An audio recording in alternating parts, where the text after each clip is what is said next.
morning, squad. Welcome back to MadMizzy Sports Morning Show, the #1 spot for everything sports talk, sports news, sports debate in the morning. Hope y'all had a safe, fun, adventurous weekend. We got a great rundown today. Of course, we gotta start off going back to the Saturday showdowns in the NFL. I love NFL on Saturdays. It's the best thing. We got to touch on a 33-point comeback by the Minnesota Vikings over the Indianapolis Colts. Largest comeback in NFL history. Is Jeff Saturday done in Indianapolis? Got to speak on that. I'm gonna touch on the Bills and Dolphins game a little bit before I move into Sunday football, and I'm gonna touch on the Dallas Cowboys. Is there cause for concern after a 17-point blown lead in a 40-34 loss to the Jacksonville Jaguars in Jacksonville? Got to speak on that. And then I got to touch on who's to blame for that utterly putrid loss by the New England Patriots to the Las Vegas Raiders yesterday. Then I'm going to break down Monday Night Football of the Los Angeles Rams at the Green Bay Packers. Baker Mayfield versus Aaron Rodgers. What's the key matchup and who do I have winning that game?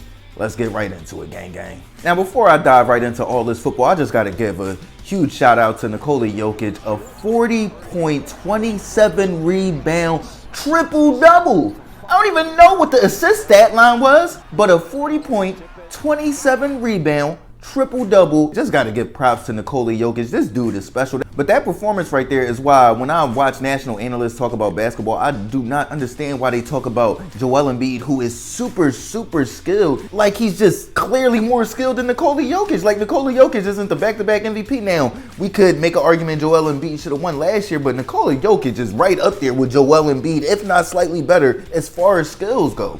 Like, can we give props to Nikola Jokic? Like, I'm not trying to take anything away from Joel Embiid, but what Nikola Jokic be doing on a night in, night out basis, year in, year out, being reliable and on the floor, that's the number one thing. Gotta give props where props is due. But let's get right into my episode 76 of MadMizzy Sports Morning Show. Let's go back to Saturday showdowns and a 33-point collapse of the Indianapolis Colts to the Minnesota Vikings. Let's just touch on that. You think about the largest comeback in NFL history, down 33-0 at halftime. I'm like, what is going on with the Minnesota Vikings? But in the back of my mind, I'm like, they're going to come back. They're going to make this a game because the Indianapolis Colts offense is inept. Matt Ryan is not going to keep the pressure on the Minnesota Vikings. And then the Minnesota Vikings are so explosive. When you think about Dalvin Cook, Adam Thielen, Justin Jefferson, KJ Osborne, they have so many weapons. Hodgkinson.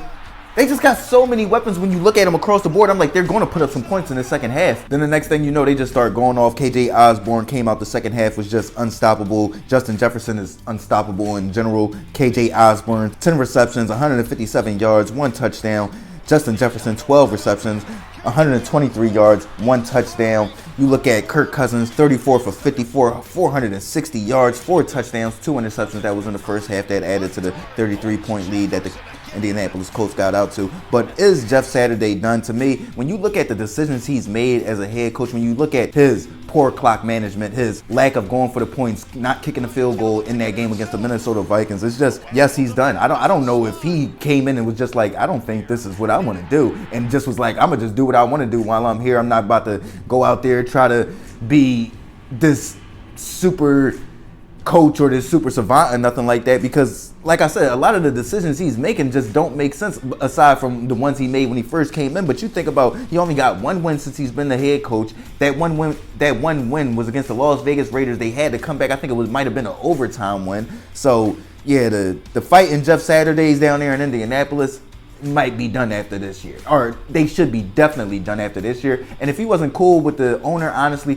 he would have been done already. That loss on Saturday, that's a fireable offense to collapse like that. 33 points to have the largest collapse in NFL history.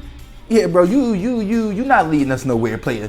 I'm gonna holler at you, Jeff. You feel what I'm saying? But Jim Irsay's not gonna do that. That's his guy. So he's gonna stay in there. He's gonna stick out the rest of the season. But the Indianapolis Colts are just, that was pitiful. That was a pitiful showing right there. Let's move into Sunday, though, and let's speak on the 17-point collapse of the Dallas Cowboys. Dak Prescott was 30-0 when winning the game by 17 points or more.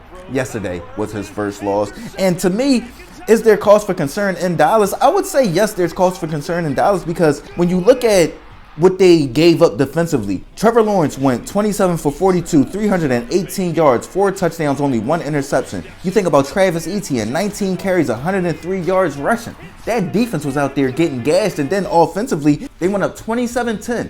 with like 4 minutes left in the third quarter. And then they only score 7 points the rest of the game, but still in all, like, I don't know, man. To me, I'm looking at this Dallas Cowboys team and it leaves you wanting more. It's like, where's Micah Parsons been? Where's Trayvon Diggs been? Where have all these stars on defense been? And then Dak Prescott, he's thrown 10 interceptions since coming back in week 7. That's a lot of interceptions, player. That's a lot of interceptions. Had 2 more yesterday in critical time, and I know a lot of people want to apologize for the second interception. To me, I'm going to keep saying this. That was a tight pass with him jittery in the pocket, fading right, trying to throw back left. He probably should have tried to run or eat that pass and rely on that defense. Don't try to fit it in there because that ain't 88. That ain't CD Lamb. You get what I'm saying? So know the situation, know who you're throwing the ball to, and don't put your third best option in such a tough situation like that to make such a tough catch. Because if it bounces off the hands, boom, you see what happens. Jenkins to the end zone. We're going to holler at y'all. You feel what I'm saying? So to me, yes, there's very much cause for concern in Dallas. To me, the cause for concern is not just Dak Prescott. Dak Prescott adds to it with his turnovers in critical situations, but it's also the defense. Where has the defense been? Getting gassed, running the ball. We know what issues they had running the ball, losing to my San Francisco 49ers in the NFC wildcard game last year. So they got to get that tightened up. And then in the backfield, where's Micah Parsons and Trayvon Diggs been? Where have they been at? Because without that, if they can't close people down on the back end, we know they can't stop people running the ball. It could get real ugly for Dallas coming down this home stretch of the regular season, heading into the playoffs, as it usually does for Dallas. So if I'm a Dallas fan, I'll be very much concerned. I'll be very much PO'd waking up this morning like, what is going on? That first interception by Dak, there's no excuse for that. And that brought the Jags right back in the game. So I have a lot of concern for the Dallas Cowboys.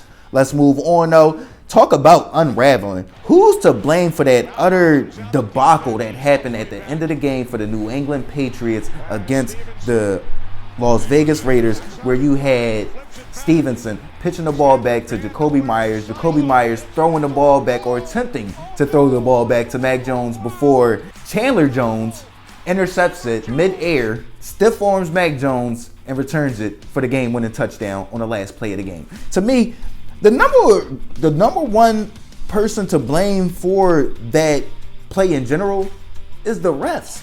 Because the refs should have never upheld that touchdown call to tie the game.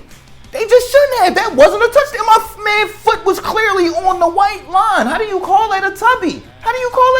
So a lot of that blame goes to the refs because the game should have never gotten to that point. To me, the refs got to take a huge slice of that blame for the loss of the New England Patriots yesterday to the Las Vegas Raiders because that was not a touchdown. But the second one is the players, man, because I'm looking at the play. Like when I initially seen the play, it was like once Jacoby Myers was running back and he started to throw the ball to Mac Jones. So I'm like, why would they even do the old flippity flip flop play?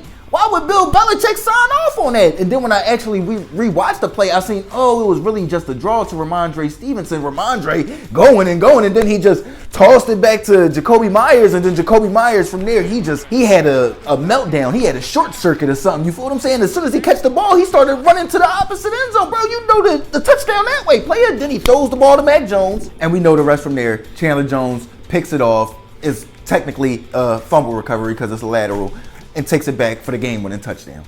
That, to me, you got to put all that on Ramondre Stevenson and Jacoby Myers because even Mac Jones, he looking like, what's going on? Then he seen the ball coming towards him. He like, come on, bro.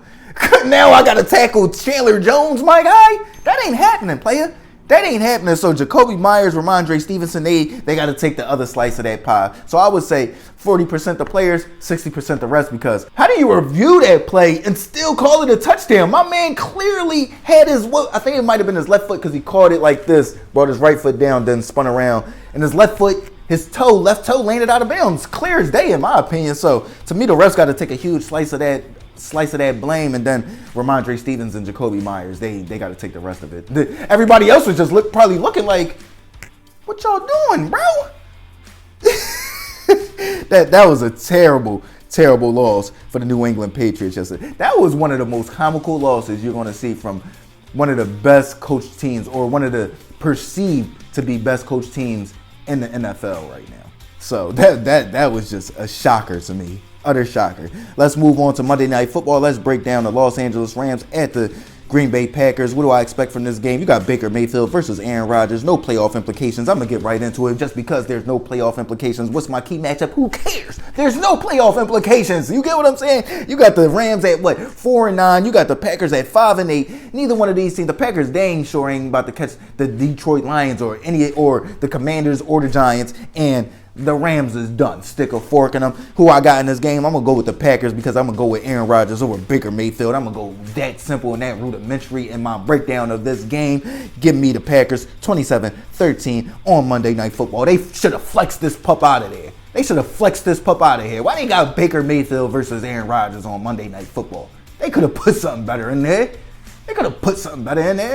Come on, man. Let me know what y'all think, though. This is MadMizzy Sports Morning Show, episode 76. Saturday Showdowns, 33-point collapse of the Indianapolis Colts to the Minnesota Vikings. Is Jeff Saturday done in Indianapolis? If this man comes back as the head coach of the Indianapolis Colts next year, is there cause for concern in Dallas in the 40-34 17-point collapse of the Dallas Cowboys to the Jacksonville Jaguars? And who's to blame in that just utter last play debacle in the New England Patriots loss to the Las Vegas Raiders? And who do y'all have in a Monday Night Football game of the Los Angeles Rams at the Green Bay Packers? MadMizzy Sports Morning Show. Like, comment, share, subscribe, listen, alert. MizzyWorld Entertainment. Gang.